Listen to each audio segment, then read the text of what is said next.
قرآن ہے میرا رہنما قرآن، شفا ہے نور ہے قرآن، جلا دل کی میرا قرآن، رضا رب کی میرا قرآن، قرآن قرآن۔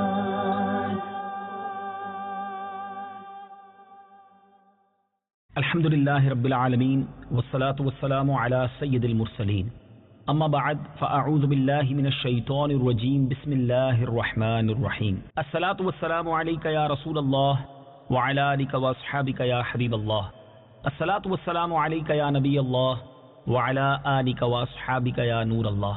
میٹھے میٹھے اسلامی بھائیوں اور مدنی چینل کے ناظرین، مدنی چینل کا سلسلہ ہے ایک قصہ ہے قرآن سے۔ قرآن ہے میرا رہنما قرآن، شفا ہے نور ہے قرآن، جلا دل کی میرا قرآن، رضا رب کی میرا قرآن، قرآن قرآن۔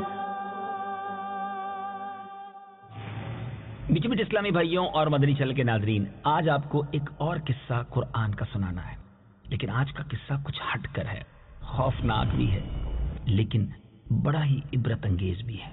آپ نے حضرت موسیٰ علیہ السلام اور فرعون کے واقعے کو کئی انداز سے اور ہو سکتا ہے کئی بار سنا ہوگا، لیکن دریائے نیل میں غرق ہونے کی بات تو ہم میں سے شاید بہت سارے ناظرین جانتے ہوں، لیکن شاید بہت سارے مدنی چینل کے ناظرین کو یہ نہ پتا ہو کہ دریائے نیل میں غرق ہونے سے پہلے فرعونیوں پر کچھ بڑے ہی عجیب و غریب اور بڑی خوفناک عذاب بھی آئے۔ اور آج کا جو موضوع ہے 5 خوفناک عذاب، یہ کون سے عذاب تھے جو لگاتار آئے؟ جی ہاں میرے میٹھے اسلامی بھائیوں، جب حضرت موسیٰ علیہ السلام کا عصا، جو جنتی لاٹھی واقعے میں ہم سن بھی چکے ہیں کہ اژدہا بن کر اس عصا نے، اس لاٹھی نے جادوگروں کے سانپوں کو نگل لیا تھا، تو جادوگر تو سجدے میں گر کر ایمان لے آئے، مگر فرعون اور اس کے ماننے والے اب بھی حضرت موسیٰ علیہ السلام پر ایمان نہ لائے، بلکہ فرعون کا کفر اور سرکشی اور زیادہ بڑھ گئی، اور بنی اسرائیل کے مومنین اور حضرت موسیٰ علیہ السلام کو وہ خوب تکلیفیں دینے لگے، بڑی ایذا رسانی کرنے لگے اور طرح طرح سے ستانا شروع کر دیا۔ فرعون کے ان مظالم سے تنگ آ کر حضرت موسیٰ علیہ السلام نے اللہ تبارک و تعالیٰ کی بارگاہ میں کچھ اس طرح دعا مانگی کہ اے میرے رب، فرعون بہت ہی سرکش ہو گیا ہے اور اس کی قوم نے عہد شکنی یعنی وعدہ خلافی کی ہے، لہذا تو انہیں ایسے عذابوں میں گرفتار فرما جو ان کے لیے سزاوار ہو اور میری قوم اور بعد والوں کے لیے عبرت ہو۔ اب اللہ کے نبی نے یہ دعا مانگی تھی اور یقیناً انبیاء کرام علیہ السلام کی دعائیں تو یقیناً قبول ہوتی ہیں۔ تو اب کیسے عذاب آئے؟ لگاتار 5 عذاب آئے، اور یہ ایسے عجیب و غریب واقعات ہیں کہ سنے تو جس کو کہتے ہیں نا رونگٹے کھڑے ہو جائیں، انسان حیران ہو جاتا ہے کہ اللہ تعالیٰ نے اس دنیا میں اپنی قدرت کے کیسے کیسے نظارے دکھائے، لیکن یہ قوم بھی کتنی عجیب تھی کہ بار بار سمجھانے کے باوجود، بار بار تنبیہ کے باوجود، بار بار قدرت کی نشانیاں دکھانے کے باوجود توبہ نہیں کرتی تھی، ایمان نہیں لاتی تھی۔ اب پہلا جو عذاب آیا وہ طوفان کا عذاب تھا۔ اچانک ایک بڑا ابر یعنی ایک بڑا بادل آیا، ہر طرف اندھیرا چھا گیا، پھر انتہائی زوردار بارش ہوئی اور پھر طوفان آ گیا۔ فرعونیوں کے گھروں میں پانی بھر گیا اور وہ اس میں کھڑے رہ گئے، پانی ان کے گردنوں تک آ گیا، ان میں سے جو بیٹھتا وہ ڈوب کر ہلاک ہو جاتا، یعنی اتنا پانی تھا، نہ ہل سکتے تھے، نہ کوئی کام کر سکتے تھے، نہ کھیتیاں نہ باغات، سب طوفان کی وجہ سے برباد ہو گئے۔ ایک ہفتے سے یعنی ہفتے کے دن سے اگلے ہفتے کے دن تک 7 روز تک مسلسل یہ لوگ اس مصیبت میں گرفتار رہے۔ اب یہاں ایک عجیب بات یہ تھی کہ باوجود یہ کہ بنی اسرائیل اور فرعونیوں کے جو مکانات تھے وہ ملے ہوئے تھے، مگر بنی اسرائیل جو حضرت موسیٰ علیہ السلام پر ایمان والے تھے، ان کے گھروں میں پانی نہیں تھا، اور برابر میں فرعونی کا گھر تھا، اس کے گھر میں پانی بھرا ہوا تھا۔ یعنی بنی اسرائیل کے لوگ اس پرابلم میں بھی، اس مصیبت کے وقت میں بھی بڑے چین سے رہ رہے تھے، کیونکہ ان کے گھروں میں پانی نہیں تھا۔ اب ان لوگوں میں اس عذاب کو سہنے کی طاقت نہ رہی، حضرت موسیٰ علیہ السلام کے دربار میں آئے، آ کر عرض کی کہ حضور آپ دعا کیجئے یہ مصیبت ٹل جائے تو ہم ایمان لے آئیں گے، بنی اسرائیل کو آپ کے پاس بھیج دیں گے۔ چنانچہ آپ نے دعا مانگی، طوفان کی بلا ٹل گئی اور زمین ایک بار پھر ایسی سرسبز ہو گئی، پھلوں سے یوں سمجھیے درخت لد گئے۔ تو اب یہ دیکھ کر بنی اسرائیل کہنے لگے کہ یہ بارش تو ہمارے لیے بڑی فائدے مند تھی، یہ طوفان تو ہمارے لیے بڑے کام کا تھا۔ تو اب انہوں نے جناب اپنے عہد کو توڑ دیا، پھر ایمان نہ لائے اور پھر سرکشی کی، پھر ظلم شروع کر دیا۔ اب میٹھے اسلامی بھائیوں، 1 ماہ گزرا، فرعونی عافیت میں رہے اور بنی اسرائیل والوں پر، حضرت موسیٰ علیہ الصلوۃ والسلام کے ماننے والوں پر پھر ظلم کرنا شروع کر چکے تھے۔ مگر 1 مہینے کے بعد پھر اللہ تعالیٰ نے اپنے قہر کو، اپنے عذاب کو ٹڈیوں کی شکل میں بھیج دیا۔ اب ٹڈیاں جھنڈ کے جھنڈ، یعنی بڑے بڑے غول ٹڈیوں کے آ گئے، ان کی کھیتیوں، باغوں کو، یہاں تک کہ ان کے مکانات کی لکڑیوں کو بھی وہ کھا گئے، اور فرعونیوں کے گھروں میں یہ ٹڈیاں بھر گئیں جس سے ان کا سانس لینا مشکل ہو گیا۔ مگر بنی اسرائیل کے جو مومنین تھے، یعنی اسی شہر میں رہتے تھے، مگر ان کے باغ بھی ٹھیک رہے، ان کے کھیتوں میں بھی کوئی پرابلم نہیں تھی، وہ گھروں میں بھی سکون سے رہتے تھے۔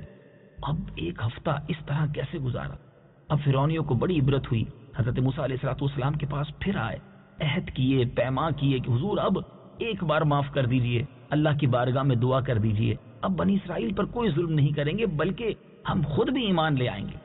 اب اللہ کے نبی ہیں، اپنی قوم کا یہ حال دیکھا، فرعونیوں کی یہ آہوزاری دیکھی، آپ کے دل میں مزید نرمی آئی، آپ نے اللہ عز و جل کی بارگاہ میں دعا کی، اور یہ ٹڈیاں جو تھیں یہ چلی گئیں، یعنی عذاب ختم ہو گیا۔ 1 ہفتہ عذاب رہا۔ اب میٹھے اسلامی بھائیوں، جیسے ہی یہ عذاب ختم ہوا، یہ لوگ پھر سکون میں ہوئے۔ اب اس کے بعد پھر عہد شکنی کی، پھر ظلم کرنے لگے، پھر ایمان نہ لائے، بلکہ کہنے لگے کہ جو ٹڈیوں کے جانے کے بعد ہمارا مال بچ گیا ہے، ہمارے گھر بچ گئے ہیں، یہی ہمارے لیے کافی ہیں، ہم اپنا دین کیوں چھوڑیں؟ اے میرے میٹھے اسلامی بھائیوں، آپ یہ سنتے جا رہے ہیں اور سوچتے جا رہے ہیں، یہ قوم کیسی تھی جو اتنے عذابات کے بعد بھی اللہ پر ایمان نہ لائی؟ حضرت موسیٰ علیہ الصلوۃ والسلام کا حلم، بردباری اور نرمی کتنی تھی کہ بار بار بات نہ ماننے کے باوجود بھی اللہ کی بارگاہ میں ان کے لیے دعا فرماتے تھے۔ 2 عذابات کا تذکرہ ہم سن چکے، آئیے مزید 3 بڑے ہی عجیب و غریب اور بڑے ہی خوفناک عذابات کے بارے میں سنتے ہیں۔ تیسرا عذاب جو اس قوم پر آیا وہ تھا گھن، جو ان فرعونیوں کے اناجوں اور پھلوں میں لگ گیا، تمام غلوں اور میووں کو کھا گیا۔ بعض مفسرین نے فرمایا کہ یہ ایک چھوٹا سا کیڑا تھا جو کھیتوں کی تیار فصلوں کو چٹ کر گیا اور ان کے کپڑوں میں گھس کر ان کے چمڑوں کو کاٹ کاٹ کر انہیں مرغے بسمل کی طرح تڑپانے لگا، یہاں تک کہ ان کے سر کے بالوں، داڑھی، مونچھوں، بھووں، پلکوں کو چاٹ چاٹ کر، چہروں کو کاٹ کاٹ کر انہیں چیچک زدہ بنا دیا۔ یہ کیڑے ان کے کھانوں، پانیوں اور برتنوں میں گھس جاتے تھے، جس سے یہ لوگ نہ کچھ کھا سکتے تھے، نہ پی سکتے تھے، نہ لمحہ بھر کے لیے سو سکتے تھے۔ 1 ہفتہ ایسی تکلیف میں گزرا۔ اب میٹھے میٹھے اسلامی بھائیوں، 1 ہفتے کے بعد وہ بلبلا اٹھے، حضرت موسیٰ علیہ الصلوۃ والسلام کے حضور حاضر ہو کر پھر دعا کی درخواست کرنے لگے، ایمان لانے کا وعدہ کرنے لگے۔ چنانچہ آپ نے ان لوگوں کی بے قراری اور آہوزاری دیکھ کر بارگاہ خداوندی میں اپنے ہاتھوں کو اٹھایا، پھر ان کے لیے عافیت کی دعا فرمائی، عذاب ان سے رفع دفع ہو گیا۔ لیکن یہ فرعونی پھر نہ مانے، پھر عہد توڑا، پھر ایمان نہ لائے، پھر بنی اسرائیل والوں پر ظلم کرنے لگے۔ کیسی عجیب و غریب قوم تھی۔ 1 ماہ تو گزرا، مگر پھر اس قوم پر ایک اور عذاب نازل ہوا، اور یہ مینڈک کا عذاب تھا۔ ہو سکتا ہے آپ سوچ رہے ہوں گے کہ اتنی عجیب و غریب باتیں کیا واقعی قرآن میں موجود ہیں؟ کچھ انتظار کیجیے، یہ 5 عذاب جب آپ سن چکیں گے تو اس کے بعد قرآن پاک کی آیات بھی تو آپ نے سننی ہے جس میں ان عذابات کا تذکرہ ہے۔ کیسے کیسے عبرت انگیز قصے اور واقعات ہمارے پیارے قرآن میں موجود ہیں۔ بہرحال ان فرعونیوں کی بستیوں اور ان کے گھروں میں اچانک بے شمار اب مینڈک آ گئے۔ یہ 4تھا عذاب تھا، مگر وہ مینڈک کتنے تھے کہ جو آدمی جہاں بھی بیٹھتا تھا اس کی مجلس میں ہزاروں مینڈک بھر جاتے تھے۔ کوئی آدمی بات کرنے یا کھانے کے لیے منہ کھولتا تو اس کے منہ میں مینڈک گھس جایا کرتے۔ ہانڈیوں میں مینڈک، ان کے جسموں پر سینکڑوں مینڈک سوار رہتے، اٹھنے بیٹھنے لیٹنے الغرض ہر جگہ پر مینڈکوں سے انہیں نجات نہ ملتی تھی۔ اس عذاب سے فرعونی رو پڑے، گڑ گڑاتے ہوئے، روتے ہوئے ایک بار پھر حضرت موسیٰ علیہ الصلوۃ والسلام کے دربار میں آئے اور آپ سے معافی مانگی، وعدہ کیا کہ ایمان لے آئیں گے، اب ظلم نہیں کریں گے۔ آپ نے پھر دعا کی رب کی بارگاہ میں، یہ عذاب بھی دور کر دیا گیا، مگر جیسے ہی کچھ سکون ہوتا تھا پھر سرکشی آ جاتی، پھر ظلم بڑھ جاتا، پھر ایمان نہ لاتے۔ 1 ماہ گزرا، اب ایک 5واں عذاب آیا، اور وہ عذاب تھا خون کا۔ جی ہاں، ایک دم بالکل اچانک ان لوگوں کے تمام کنووں میں، نہروں میں سارا پانی جو تھا وہ خون بن گیا۔ ان لوگوں نے فرعون سے فریاد کی تو فرعون نے کہا کہ یہ حضرت موسیٰ علیہ السلام کی معاذ اللہ جادوگری اور نظر بندی ہے۔ یہ سن کر فرعونیوں نے کہا کہ یہ کیسی نظر بندی ہے کہ کھانے پینے کے برتن خون سے بھرے پڑے ہیں، لیکن جو مومنین ہیں، جو حضرت موسیٰ علیہ السلام پر ایمان لانے والے، ان کے برتن ٹھیک ہیں، وہاں پانی ہے، ان کے کنووں میں بھی پانی ہے، ان کی نہروں میں بھی پانی ہے، مگر ہماری ہر چیز خون سے بھر چکی ہے۔ تو اب فرعون نے بڑی عجیب بات کی کہ ایسا کریں کہ مومنین جس کنویں سے پانی نکالتے ہیں فرعونی بھی وہیں سے پانی نکالے۔ اب خدا کی شان دیکھیں کہ اسی برتن سے پانی نکالا جاتا، جب مومنین برتن ڈال کر پانی نکالتے تو صاف، میٹھا اور شیریں ہوا کرتا، مگر اسی برتن کو پھر فرعون کے ماننے والے کنویں میں ڈالتے تو جب واپس نکالا جاتا تو خون سے بھر جاتا۔ اب اس کے بعد فرعونیوں نے ایک اور ریکویسٹ کی، مومنین کے پاس آئے اور کہا کہ ہم دونوں ایک ہی برتن سے پانی پئیں گے۔ اللہ کی قدرت کا وہ نظارہ بھی دنیا نے دیکھا کہ برتن ایک ہوتا جس میں پانی نظر آ رہا ہوتا، مومنین پانی پیتے تو منہ میں میٹھا پانی جاتا تھا، اور اسی برتن سے جب فرعونی منہ لگاتا تھا تو اس کے منہ میں جا کر وہ پانی خون بن جایا کرتا تھا۔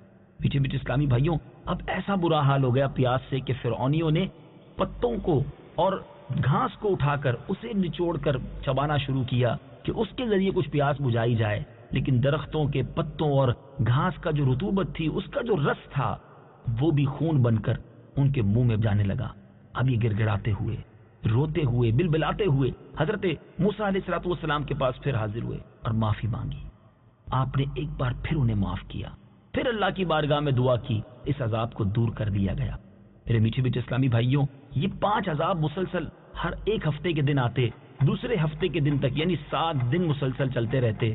پھر آپ دعا فرماتے، عذاب تو ٹل جاتا۔ 1 مہینہ گزرنے کے بعد پھر سنیچر کا دن آتا تو دوسرا عذاب آ جاتا۔ یہ قوم سرکشی کرتی رہی، آپ معاف فرماتے رہے۔ یہ عجیب و غریب واقعہ قرآن پاک میں کہاں اور کیسے موجود ہے؟ آئیے قرآن پاک کی مبارک آیات سنتے ہیں اور ترجمہ سنتے ہیں۔ فَأَرْسَلْنَا عَلَيْهِمُ الطُّوفَانَ وَالْجَرَادَ وَالْقُمَّلَ وَالضَّفَادِعَ وَالدَّمَ آيَاتٍ مُفَصَّلَاتٍ فَاسْتَكْبَرُوا وَكَانُوا قَوْمًا مُجْرِمِينَ۔ ترجمہ: تو ہم نے ان پر طوفان اور ٹڈی اور پسو یا جوئیں اور مینڈک اور خون کی جدا جدا نشانیاں بھیجیں تو انہوں نے تکبر کیا اور وہ مجرم قوم تھی۔ وَلَمَّا وَقَعَ عَلَيْهِمُ الرِّجْزُ قَالُوا يَا مُوسَى ادْعُ لَنَا رَبَّكَ بِمَا عَهِدَ عِندَكَ لَئِن كَشَفْتَ عَنَّا الرِّجْزَ لَنُؤْمِنَنَّ لَكَ وَلَنُرْسِلَنَّ مَعَكَ بَنِي إِسْرَائِيلَ۔ ترجمہ: اور جب ان پر عذاب واقع ہوتا تو کہتے، اے موسیٰ، ہمارے لیے اپنے رب سے دعا کرو اس عہد کے سبب جو اس کا تمہارے پاس ہے، بے شک اگر آپ ہم سے عذاب اٹھا دو گے تو ہم ضرور آپ پر ایمان لائیں گے اور ضرور ہم بنی اسرائیل کو تمہارے ساتھ کر دیں گے۔ فَلَمَّا كَشَفْنَا عَنْهُمُ الرِّجْزَ إِلَىٰ أَجَلٍ هُمْ بَالِغُوهُ إِذَا هُمْ يَنكُثُونَ۔ ترجمہ: پھر جب ہم ان سے اس مدت تک کے لیے عذاب اٹھا لیتے جس تک انہیں پہنچنا تھا تو وہ فوراً اپنا عہد توڑ دیتے۔ فَانْتَقَمْنَا مِنْهُمْ فَأَغْرَقْنَاهُمْ فِي الْيَمِّ بِأَنَّهُمْ كَذَّبُوا بِآيَاتِنَا وَكَانُوا عَنْهَا غَافِلِينَ۔ ترجمہ: تو ہم نے ان سے بدلہ لیا تو انہیں دریا میں ڈبو دیا کیونکہ انہوں نے ہماری آیتوں کو جھٹلایا اور ان سے بالکل غافل رہے۔ میٹھے میٹھے اسلامی بھائیوں، آپ نے یہ فرعونیوں پر آنے والے 5 عذابات سنے، سیکھنے کو کیا ملا؟ ہمیں یہاں ایک بات سیکھنے کو ملتی ہے، آج ہم پر بھی جب کوئی مصیبت آتی ہے تو دل نرم ہو جاتا ہے۔ بعض لوگ مسجدوں میں نظر آنے لگ جاتے ہیں، اچھی بات ہے، مصیبت میں اللہ کو ضرور یاد کرنا چاہیے، لیکن جیسے ہی مصیبت دور ہوتی ہے، جیسے ہی راحتیں ملنا شروع ہوتی ہیں، لوگ پھر سرکشی میں، پھر گناہوں میں پڑ جاتے ہیں۔ ایسا نہیں کرنا چاہیے، ہمیں راحتوں میں بھی اپنے رب کی فرما برداری کرنی چاہیے، ہمیں تکلیفوں میں بھی اپنے رب ہی کو یاد کرنا چاہیے۔ اور اسی واقعے سے ایک اور بڑی پیاری بات سیکھنے کو مل رہی ہے کہ حضرت موسیٰ علیہ السلام کا حلم، بردباری اور نرمی تو دیکھیے، ستا بھی رہی ہے قوم، پریشان بھی کر رہی ہے، مگر آپ معاف کیے جا رہے ہیں، ہر بار انہیں معاف فرماتے ہیں، ہر بار ان کے لیے دعا کرتے ہیں۔ پیارے آقا علیہ السلام کی سیرت میں یہ پہلو تو اور زیادہ موجود ہے کہ آپ نے جان کے پیاسوں کو، خون کے پیاسوں کو معاف فرمایا۔ اے میرے میٹھے اسلامی بھائیوں، کیا ہم معاف کرتے ہیں؟ کیا ہم درگزر کرتے ہیں؟ چھوٹی چھوٹی باتیں یاد رکھ کے دشمنیاں چلاتے ہیں، خاندان کے خاندان ان دشمنیوں کی وجہ سے برباد ہو گئے ہیں۔ آئیے میٹھے اسلامی بھائیوں، اس قرآنی واقعے سے یہ درس حاصل کریں کہ ہم بھی معاف کرنے والے بنیں، ہم بھی دل بڑا کریں۔ میرے آقا علیہ السلام کا ایک خوبصورت ارشاد ہے، یعنی جو تم سے تعلق توڑے تم اس سے تعلق جوڑو، اور جو تم پر ظلم کرے تم اسے معاف کر دو، اور جو تمہیں محروم کرے تم اسے عطا کرو۔ یہ تین عادتیں بڑی پیاری ہیں، بلکہ بعض روایتوں میں تو یہ مفہوم ملتا ہے کہ جو ان تین باتوں پر عمل کرے گا اللہ تعالیٰ جنت میں اسے اعلیٰ گھر بھی عطا فرمائے گا، اس کا حساب بھی آسانی سے لے گا۔ دیکھیں نا، میں بھی یہی چاہتا ہوں اور آپ بھی یہی چاہتے ہیں کہ ہم جنت میں بھی جائیں اور ہمارا حساب بھی آسانی سے لیا جائے، تو ان تین باتوں پر عمل کرنے کی نیت کر لیجیے۔ حضرت شیخ سعدی رحمۃ اللہ تعالی علیہ اسی حدیث کی ترجمانی کرتے ہوئے بڑا پیارا شعر ارشاد فرماتے ہیں، جس کا ترجمہ ہے کہ برائی کا برا بدلہ دینا تو بہت آسان ہے، اگر تم جواں مرد ہو تو برائی کرنے والے کے ساتھ بھلائی کرو۔ ہے یہ مشکل، لیکن مردانگی بھی تو اسی میں ہے نا۔ ایک اور حدیث پاک ہے جس کا خلاصہ ہے کہ پہلوان وہ نہیں جو غصے کے وقت کسی کو پچھاڑ دے، پہلوان وہ ہے جو غصے کے وقت اپنے آپ پر قابو رکھے۔